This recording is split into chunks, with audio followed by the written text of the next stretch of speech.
mahadsantiin baaba aad mahadsantiin waa idiga mahad celinaa ixtiraamkiina iyo wicitaankiina maasha Allah aadan ugu faraxsanahay inaan idin imaado aadan ugu faraxsanahay in martay wixii fikirkayga ay talooyin ay aragtideeda idin siiyo xaqiiqatan waa dadaal fiican aan haysan maxaa yeelay caruurteena Soomaaliyeed ama caruur yar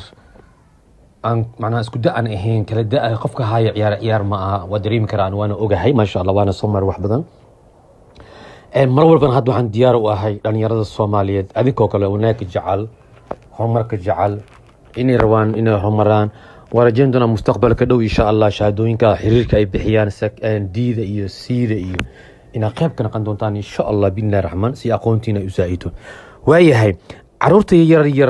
in waxa si fiican u bartaan macnaha markasto caruurta yar waxay u baahan yihiin madadaalo tababaro oo madadaalo ah ama exercise oo madadaalo ah macnaha ujeedka ugu weynna uu yahay macnaha ujeedka ugu weyn ma aha inay guul gaaraan imaartay ma aha laakiin waxyaalaha ayaga ay xiiseynayaan waxyaalaha ayaga ay jecel yihiin oo si geemamka faniga ama ciyaaraha faniga ah exercise-ada oo baasinka controlka cagta gudaheeda cagta banaankeeda madaxeynta xogaa ordyar oo speedka gaaban oo tartamada oo laba ama saddex ay u sameynayaan tartamo macnaha oo orod oo speed oo la gelinayo ma aha laakiin ay waxyaalo aad u xiiseynayaan jira macnaha in ordaan oo adoo markasta hagaayo heer badan exercise ama casharo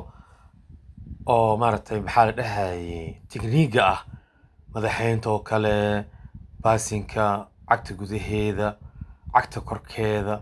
madaxeynta sidaad arkaysaan madaxeynta ayagoo jaranjarada ku soo ordaya jig ku soo ordayaan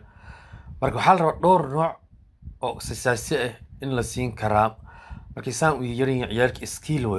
waxay u baahan yihiin skill ciyaaro fan ah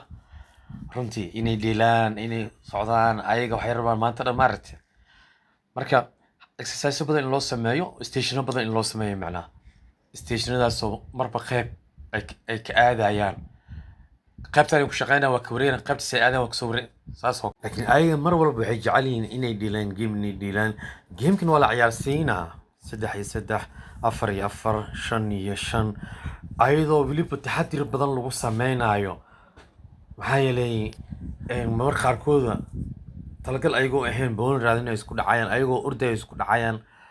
waxa soo dhan waxa la rabaa macallimiinta in dhex jiraan oo kala socdaan oo markii qofkii dhaco isla markii qofkii in la soo qabto maaragtay saas oo kala dhoobis kaale aboowa istaaji ya qof iska xanaaqayo iska fadhiisanayo wuxuu leeyahay ani boon maleysiino aniga ya in la dhigi karaa kaale boon loo dhigo hay dhali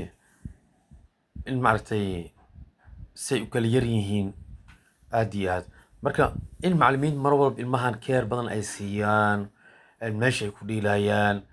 maxaa la dhahay waxyaalaha qaarkood dadka xoogaas ka roron in la israacsiiyo dadka yar in ay israacaan marka naftigiisa tababarka la sameynaa la siinaa ciyaalka in mar walba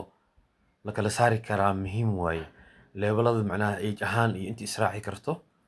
ya ama marka qaarkooda ayaga ku dhahay macnaha aniga tartan arfnaa kumaan oo la dheelaynaa anaga